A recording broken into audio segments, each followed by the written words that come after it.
Mute your own line.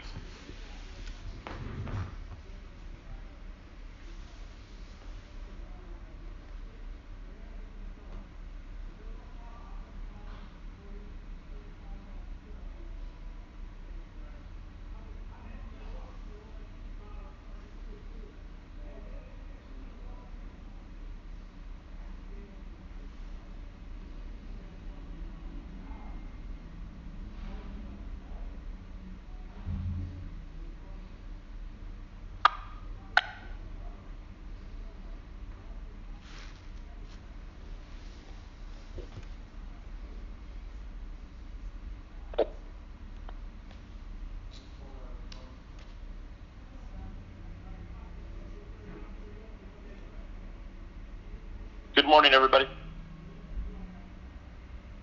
Morning. Good morning. Okay, obviously today is a very big day with debate tonight. Our special coverage starts at 7 p.m. with the actual debate beginning just after 9 p.m. And then we'll be on with live coverage all night long. So that's where we're going to start. Before we do, I want to announce just one new contributor for CNN. Ben Ginsberg is joining CNN as a contributor based in Washington. I think many of you know the last 40 years he's been a top election lawyer, and Ben represented 4 of the last 6 Republican presidential nominees. He served as the national counsel to the Bush-Cheney presidential campaigns, and he played a central role in the 2000 Florida recount. His expertise includes election law, voting day operations, recount, campaign finance, government investigations, ethics rules, and redistricting. He was the co-chair of the Bipartisan Presidential Commission on Election Administration. He is a fellow at Harvard University's Institute of Politics and a professor of law at Georgetown.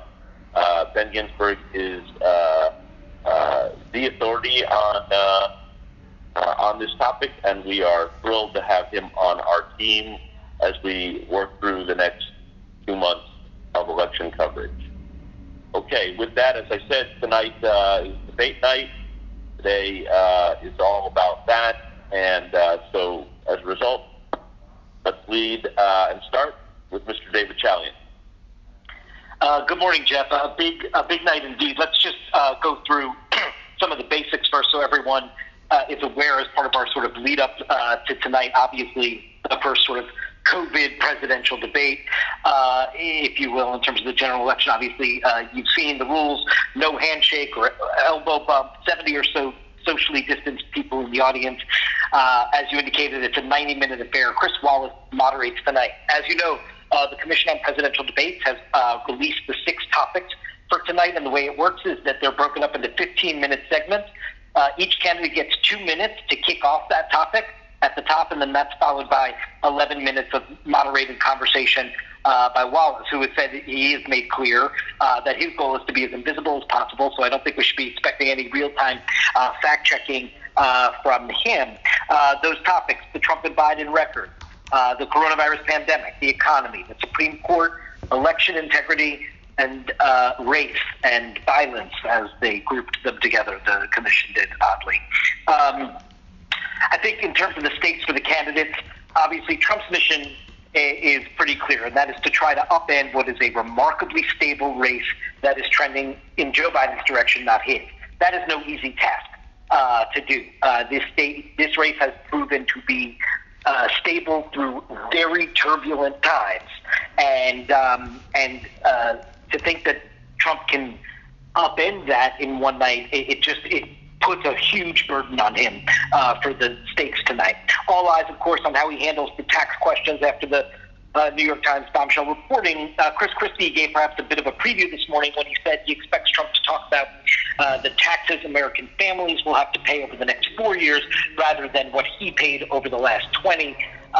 Sounds like a well-crafted line. We'll see if the president actually sticks to that and not the what we've heard from him of fake news and illegal reporting. You've seen our teams reporting inside the Trump campaign about debate prep, about the consideration that this debate is an 11th-hour lifeline. The president himself talks about that doing his job is prep for the debate. which is a good reminder for folks just about the history of incumbent presidents running for re-election and that first debate. It's years since they've had to debate, and they've been ensconced in this bubble. We saw it with George W. Bush in 2004. We saw it with Barack Obama in 2012.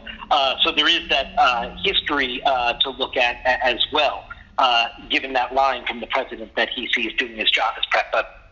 And we know on the Biden side, he spent weeks studying his record and then sort of stood up in more formal debate preparations about preparing for what Trump is going to come throwing his way. The mission for Biden, as with all frontrunners, which is what he is in this race at the moment, is to do no harm.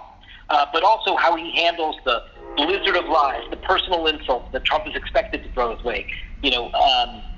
Dealing with that when the critical goal for him is to make use of the very rare opportunity to speak to tens upon tens of millions of Americans at one time about the contrast with Trump and about his plans for the path forward, without getting mired in the fact-checking or the insults or picking his moments. That'll be sort of something to watch in terms of Biden today. In advance of the debate itself, the Biden campaign is rolling out 2 series of videos and ads, one focused on African-American voters, one focused on Latino voters, real attempts to drive up support from critical minority communities for Biden's campaign in advance of this big night. Jessica Dean is in Cleveland this morning and up throughout the day, teeing up the debate. Caitlin Collins and Arlette Saenz will take over this afternoon throughout the evening tonight, covering the Trump and Biden teams. And I think that is where we begin on the debate. Okay, thank you very much. Washington. So in terms of the president and COVID today, we have all this reporting about, first of all, the emergence front and center of Atlas, which we knew, but it's becoming clearer and clearer. Fauci saying that alluding to that the president's getting bad information, that he's an outlier. Sanjay this morning comparing him to Trump to doctor shopping. And this comes as White House officials, including Birx, pressured the CDC, this New York Times reporting this summer, to play down the risk of sending children back to school.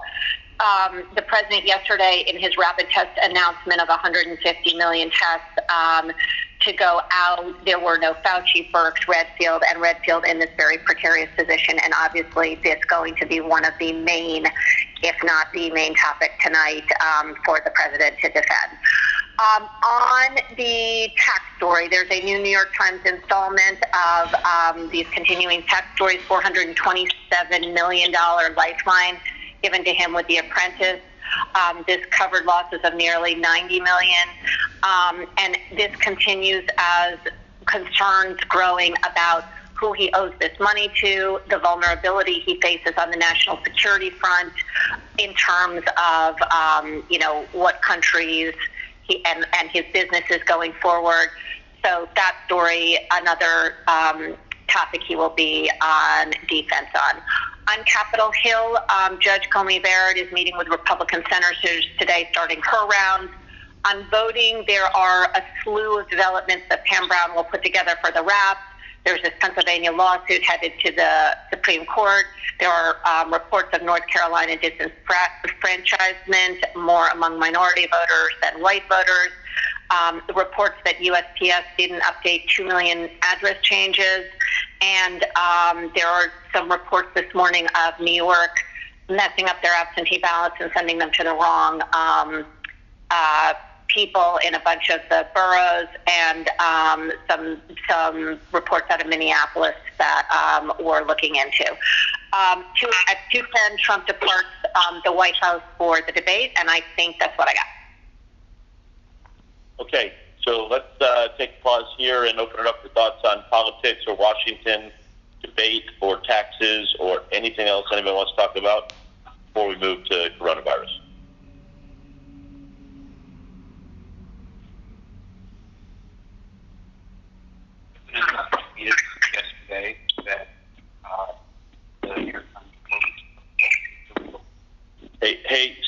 you trying to speak? When the president tweeted yesterday that the New York Times story was a result of an illegal leak, he confirmed the story. It can't be both fake news and an illegal leak. He said it was an illegal leak. The story's true. Okay. Hey, Jeff, I just wanted to raise the discussion that we've been having the last couple of days and will have until the debate about whether the Trump voters, whether this will affect the Trump voters or the Biden voters. And I think since maybe more than ever before, people are pretty locked into their support. Polls have shown that. Shouldn't we just talk about the persuadables, and maybe David could talk about that, because they're not big, but they can make a difference in a battleground state, and that's who really gets what the debate is all about. And so I just thought we might consider focusing on those who are still not sure, and we had one of those in one of the packages last night. Many of us don't know those people, maybe, but they're out there, and I think that's what debates are mostly. The impact of a debate mistake or gaffe or strong statement can make a difference, and it just seems that on a day like this, leading up to the night that we're going to have, that should be our focus on what impact a debate can have on the persuadable. How big are they? I toss another question out there, kind of related to that, which is certainly it's a question on social that's being asked a lot, which is why is Biden even doing it? Again, obviously, I think David gave some reasons now. Free campaign messaging, right? But given the fact that Trump is really a conventional guy, and conventionally we always have debates, and of course Biden's a massively conventional guy, so of course we have debates. But Trump, given Trump's unconventionality and breaking every other norm, why would you do it when he's just going to sit there and lie, and while it's not going to fact check him, what really does Biden have to gain by it? Again, a lot of people out in the land are asking why even do this. Hillary Clinton, quote unquote, won the debates according to most experts and most polling, and yet didn't matter. She lost, the debates as she won them. So just wondering about that question. Lots of people have. Marcus, I just want to be careful that we don't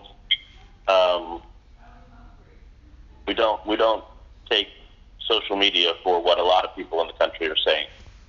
No, you're right. Yeah, you're right. Yeah, you're right. Social media is a very, very tiny representative of the country. It's what a lot of journalists and a lot of people in this organization pay attention to, but it is not representative of the country, and I want to be very careful on that. Not to the point of that part, yeah. I understand. Go ahead. Related to the fights over counting votes, yesterday it looks like Commerce Secretary Wilbur Ross is flouting a judge's order to keep the census being counted until the end of the month. Instead, they're going to cut it off on October 5th, which is just a few days away. And it all seems to be part of that same effort. Obviously, long history of Ross trying to, and the administration trying to rig the census, but it's a big deal in terms of its implications. So I totally agree with that, John. Obviously, complicated story on television, difficult day to break through, but you're totally right that this is a not insignificant flouting of the law. 100% right. Other thoughts? Jeff, it's David. It's David, if you can hear me. I think you can connect the dots with the census story, with the Postal Service story, with the Pennsylvania vote challenge to the Supreme Court, and frankly, the Supreme Court nomination. All of these are concerted efforts to try and establish minority rule. Suppress voting, keep vote counts down, keep the census down, to protect what is really now only a minority rule strategy that the Republican Party can live by. Yep. Hey, Jeff, it's Cynthia. I just wanted to see if we could have, and I know we've done it in different locations, but I think connecting the dots of saying, who does Trump owe the money to, and just putting the following questions on the board.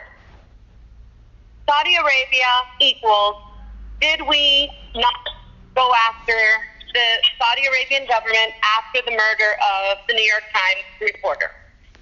The Kurds, we did not go after Turkey when we retreated and basically left the Kurds to hanging to dry.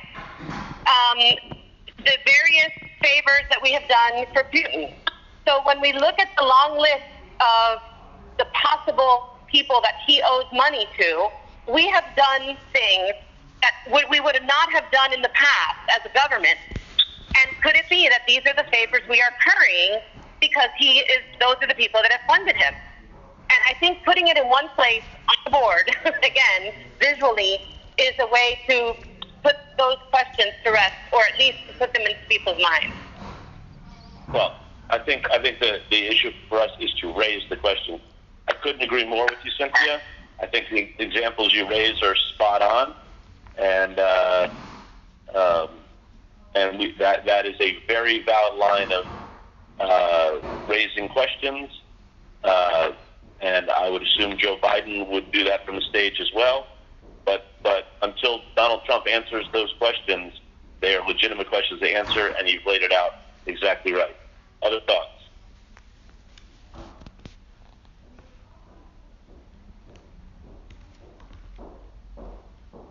Anyone else?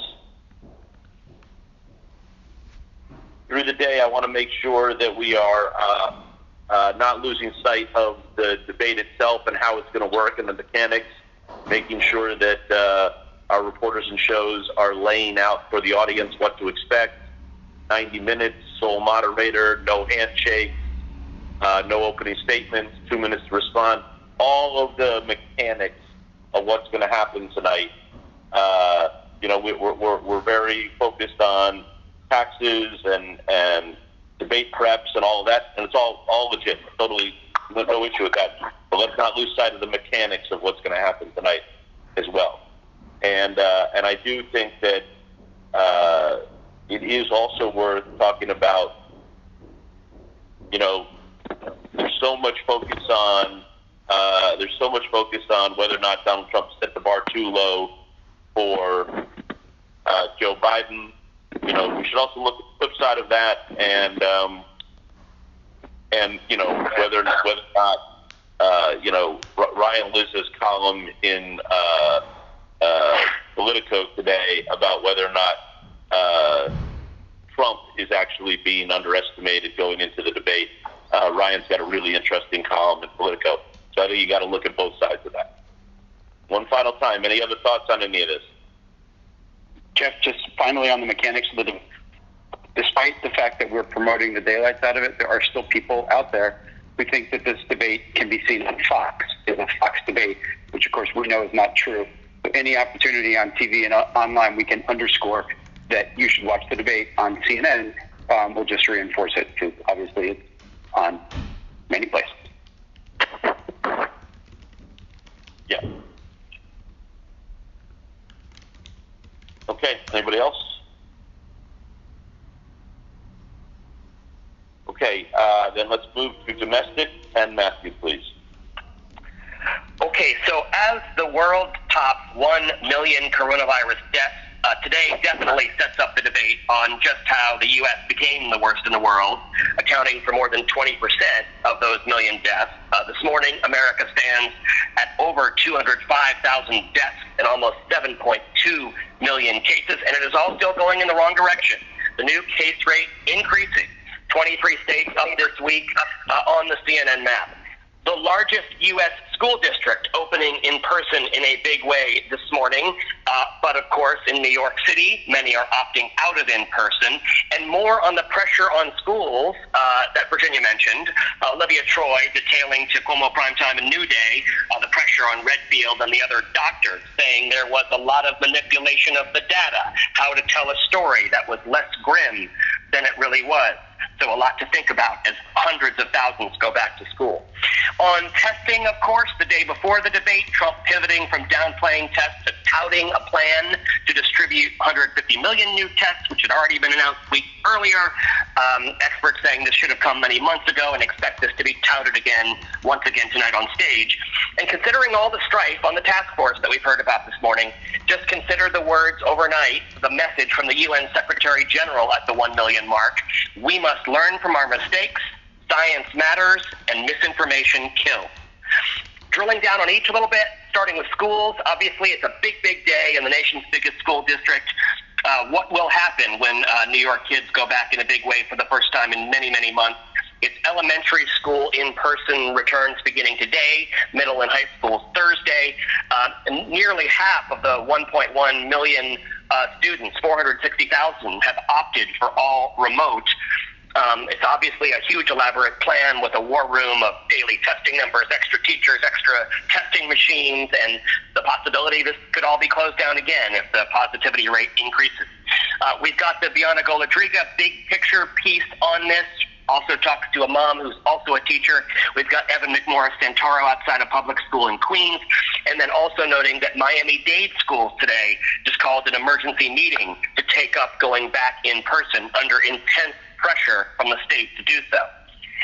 Some key numbers, some key regions to watch. The uptick we've been talking about each day, the average of new daily cases in America is up 15% in the last 2 weeks. That average is still over 40,000, not a good place going deeper into the fall and the winter. Mentioning again today that hospitalizations are flat, even ticking up slightly after sharply declining for months. Of those 23 red states on our CNN map, the sharpest weekly increases today are the Carolinas, New Mexico, Montana, and Washington State. The sustained increases, however, the states that have been red day after day after day, are mostly in the upper Midwest, Wisconsin, Minnesota, Michigan, and more. Omar Jimenez is in Chicago to cover the Midwest line. Chicago itself easing restrictions a little more after progress. In New York, beyond the schools question, the alarm continuing to be sounded about a rising positivity rate and really driven by clusters of new cases in certain neighborhoods, particularly Brooklyn and Queens and a couple of suburban counties. That rate is up from 1.5% to almost 2% in a week. We've got Alexander Field in New York City. Florida obviously remains a major state to watch with its full leap into the reopening of bars and restaurants and businesses. The numbers right now are stable and low, but the next 2 to 3 weeks will be incredibly telling here, and we are tracking this. We've got Randy Kay available in Palm Beach County. We've also got Nick Valencia available in Atlanta on both the other regional lines and the latest on what's going on with the CDC. A couple of other health notes, topical and timely for all these school stories we're talking about. The CDC's weekly report showing that COVID rates among adolescents are about double that of younger children. And then a little more on these tests from this announcement yesterday, the whole politics and the announcement of it aside. Those tests are a good thing if and when they finally arrive. Experts say they should have come earlier, but still a good thing. About 6.5 million of them shipping to states this week. Jawar telling EBOP it's a real step forward. They can make a difference. We do not yet have what experts say we need, which is an at-home test, and tens of millions of shipping tests happening. We'll hear from Fauci today at 1 o'clock at the Texas Tribune Festival event. And we've got Sanjay and Jacqueline Howard available. We've got the rap piece today, which is Nick Watt for 4 and 6. And with that, I will go to the rest of domestic, which is 3 things. The Breonna Taylor fallout. We should soon hear what the grand jury heard after some just remarkable pushback coming from inside the grand jury itself. This extremely rare move, an anonymous juror move that will certainly fuel all of the distrust here in Louisville. A motion demanding the AG release more information and accusing the Attorney General of misrepresenting the grand jury's work. The Attorney General, Cameron, says he will comply with the judge's order to release audio of the grand jury presentation. He acknowledges the only charge he had the grand jury consider was wanton endangerment. We have guidance for a 10 a.m. news conference with a lawyer representing the grand juror, and the AG has until tomorrow to release that audio to the courts. So that could be today or tomorrow, and we've got Shimon Prokipez in Louisville. The wildfires, obviously immense. Homes and wineries burning, the newest out-of-control Northern California fires, thousands fleeing. That glass fire in wine country, tripling in size, no containment. The entire town of Calistoga under mandatory evacuation. Then the other big current fire, the Zog fire in Shasta County, 3 dead, and the forecast is for hot and dry weather in all the days ahead. We have Dan Simon and Josh Campbell splitting the day in Santa Rosa. Finally, just looking for a lot more answers in this deadly ending to a hostage standoff in Oregon. The sheriff says multiple fatalities at the end of this, including the suspect. It is still unclear who died, how the negotiations failed, or what led up to this in the first place. But we are working on that, and I think that's it. Thank you, Matthew. Do we know when the grand jury transcripts are going to come out in Louisville? So the audio is due to the court by tomorrow, and then we have a lot to learn about the logistics of how it will get from the court out to the public. So I think the next couple of days is a pretty safe bet. Okay, understood. Does anybody have any thoughts on domestic?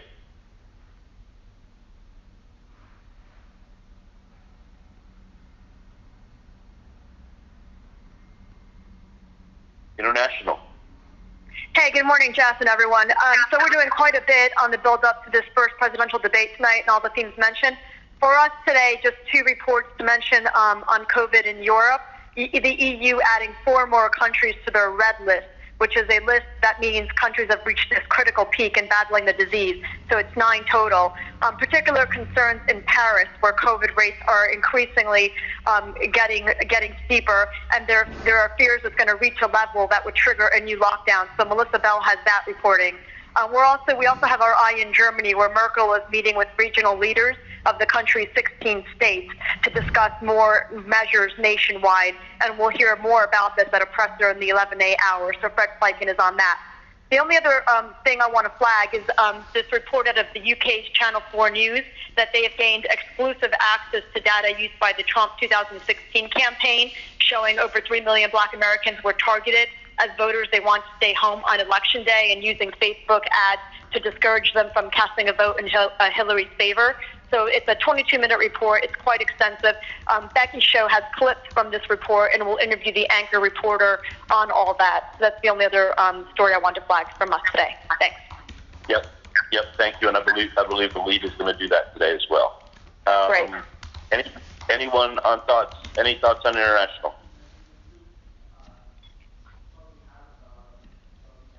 Business. Jeff, good morning. Markets searching for direction this morning following yesterday's brief outbreak of optimism. Investors seem to be taking a reality check on the chances of fiscal stimulus and the re-emerging risk from coronavirus that Matthew just laid out. On stimulus, Mattingly reported that Pelosi and Mnuchin are attempting a last-ditch effort to ease the bitter standoff over this relief to millions of Americans who are currently reeling from the economic crisis. Last night, the Dems unveiled a $2.2 trillion plan, down from $3.4 trillion, but sources telling Phil there is zero progress on that front. Christine Romans and Julie Chatterley have been up on that this morning. Now, part of that plan is the $25 billion to stave off thousands of layoffs at passenger airlines, as well as $3 billion for airline contractors. This obviously top of mind for airline industry executives who have been in and out of the White House in recent days. And late yesterday, United Airlines pilots agreed to reduce their hours to avoid furloughs of close to 3,000 pilots. Carriers obviously turning to a variety of measures to avoid these furloughs. And worth noting that Jim and Poppy are speaking with 2 United Airlines flight attendants this morning around 10:50. Pete Mantine is up and available on all of those threads. And as we previously mentioned, all eyes will be on the debate tonight where the economy will certainly be a focal point, especially given the downtrend in the labor market as millions of Americans continue to apply and claim unemployment benefits. Christine Romans noting this morning with a good curtain raiser on how the president likely to claim a super V recovery. Well, guess what? It's not. And whether he built the best economy in history pre-pandemic, he didn't. She is up on that this morning. And one other item, non-COVID related, Joe Biden's presidential campaign this morning sending a letter to Facebook CEO Mark Zuckerberg slamming the platform for its lack of inaction on combating the spread of disinformation. We know that Trump has obviously used Twitter and Facebook to talk to supporters, and in recent weeks he has amplified doubts about the integrity of mail-in ballots. Some of those posts have been flagged by Facebook. Biden telling Facebook this is simply not good enough, saying that it encourages illegal behavior and should be taken down as soon as possible. Joni O'Sullivan is up and available on that as well, and that's where we begin. Okay, thank you very much. So before we move to digital, does anybody have anything else they want to raise?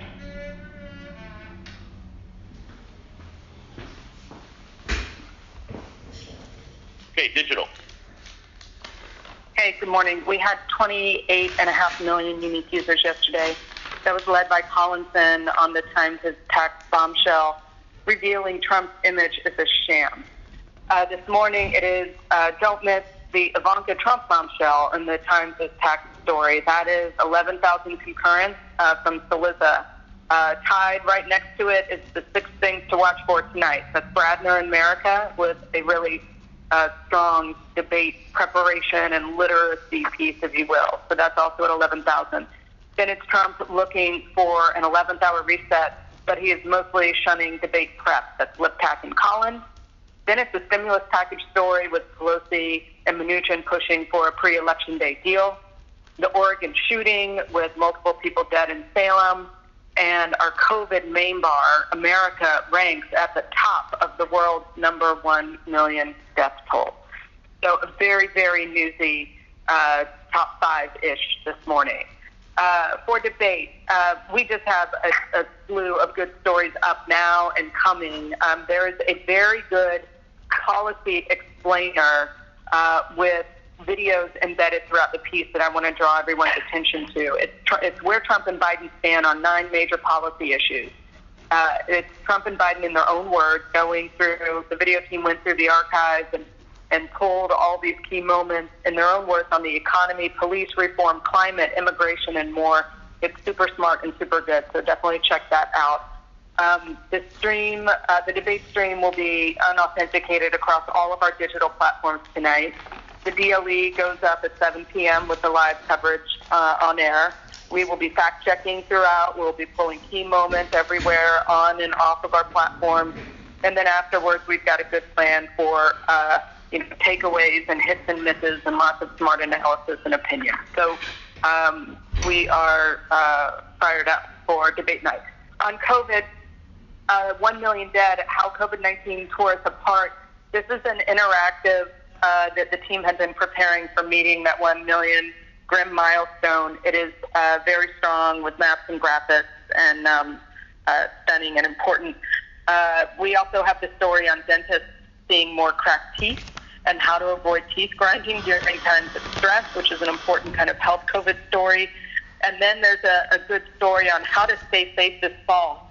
Most of the guidance on how to avoid the virus has been pretty much the same for months, but fall and a change in weather and spending more time indoors requires new vigilance and new behaviors, and so we're laying all that out. And as we've talked about in this meeting, audiences are really here for stories about what's going to happen with the virus in the fall and the winter. There's a lot of interest in kind of forward casting for COVID. And then the last thing I want to mention is we've launched a wildfire map and air quality tracker. So it is a searchable map of the U.S. It ranks worst air quality, ranks just in general, and then looks at the big metro areas in general and ranks that. It is searchable by zip code. It updates multiple times a day, and it's a terrific resource for audiences along with all of our excellent coverage that we have of wildfires on the West Coast and anywhere else. That's it. Thank you very much, Meredith. John? All right, Jeff. Good morning. The big push to the 7 o'clock coverage, leading all the shows, Debate Night in America. We'll be hitting Jessica Dean, Arlette Steins, and Caitlin Collins, who are all in Cleveland. The candidate preps, a lot about how this debate will be different, the atmospherics around it, what to expect. And then we have John Howard from the White House with the continuing New York Times tax revelations, including the article that dropped yesterday. We'll watch him lead during the 2 o'clock hour, see what he says. Booked out across the the day on this. We do have Ryan Liza on that political article you mentioned, Brianna. Is Trump being underestimated? David Talley is going to join us on this debate cheat sheet on what to expect for tonight.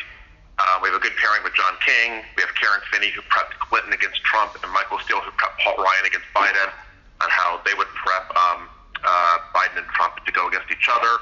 Trump surrogate Tim Murtaugh and Biden surrogate Ruben Gallego will be joining Jim and Poppy, and SE Cup and Brian Stelter on fact checkers working overtime tonight and how that will work. We're going to stay on the tax revelations. J.W. Verritt on the bank and tax fraud questions. Former Intel chief Robert Cordillo on the growing national security concerns, and the Kristen Holmes voting wrap-up piece will air next hour. On coronavirus, Omar Jimenez on the Midwest cases surging. Evan Morris Santoro on New York City children beginning to return back to the classroom. We're at one of the schools today. Nick Valencia stays on the Pence aide and her revelations about the CDC being pressured to downplay the risks of reopening schools. Dr. Leanna Wen, William Schaffner on Fauci now aligning with Redfield, questioning Atlas more openly. John King has the mayor of Sioux Falls, South Dakota, where the cases are spiking. And Brianna's going to put a focus on Florida, going after the Tallahassee police chief on the 1,000-person party that was broken up just off the Florida State University campus. We have our international whips, Paula Newton on the world hitting the 1 million COVID dead mark, and Matt Rivers on the fact that Mexico's death toll may not be known for years because of the way they do their counting. Three other stories that we'll look to get on: Manu Raju on the Hill, where Amy Coney Barrett begins to make the rounds, meeting with senators; Dan Simon on the wine country fires turning deadly; and we are going to get to Shimon Prokopech and Laura Coates on the AG in Kentucky, now pressured to release the recordings of those proceedings from the grand jury, and we'll see if that actually happens today. Obviously, if it does, we'll jump all over that. Okay. Thank you, John. Washington? Good morning. So Jake's 3 to 5 today. We will obviously do a great deal on tonight's debate. Caitlin Collins live in the 3 and a package in the 4. We've got Simone Sanders from the Biden campaign. Jeremy Diamond on the White House and the taxes unpaid. We'll have discussion and analysis. David Urban, Bakari Sellas, and reporters across the 2 hours. And we've requested Julia Chatterley as well. Pamela Brown has our voting wrap piece in the 3 o'clock today. As you mentioned, we'll talk to the Channel 4 journalist reporting data of the 2016 Trump campaign's efforts to identify voter groups unlikely to vote for him, a large part black voters. On coronavirus, Nick Watt has our 4 p.m. wrap piece, Peter Hotez in the 3 and Sanjay in the 4. And we'll go to the Hill for the latest on Amy Coney Barrett as well. And in the Situation Room, we'll be going big as well in the last 2 hours leading up to our special coverage of the debate. We'll get into the politics and the policy and the questions raised. Did Trump set the bar too low for Biden? And the Liza question, is Trump being underestimated? We'll get into all of that, as well as the mechanics and how this is all going to work in the age of COVID. We'll be following on the politics of COVID as well. Growing tensions between Atlas and the rest of the task force, as well as this pressure on the CDC to manipulate the data. And then on the public health side, the overall trending in the wrong direction, 23 states up, more than 1 million deaths globally, and that warning from the UN Secretary General that basically ignoring the science kills. We'll follow on New York City opening up as the cases there are spiking. We have the Nick Watt wrap piece in the 6 o'clock hour. We'll follow on Trump's taxes and keep an eye on Barrett up on the Hill.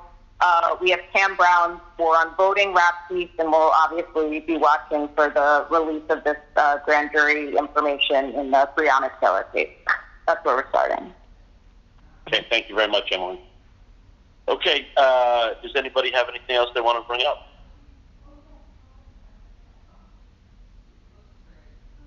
So I'll just remind everybody we have special coverage from 7 to 9 p.m. The debate runs from 9 to 10:30. We'll have analysis from 10:30 to 1. And then from 1 to 3, Chris Cuomo and Don Lemon will have live analysis. And then from 3 to 5, we'll repeat the debate. and New Day will pick up at 5 a.m. Obviously, the debate will be the primary focus, especially as we move into the latter part of today. There's a lot going on. Let's stay newsy and urgent, and have a great day and a great night, everybody. Thank you very much. Bye-bye.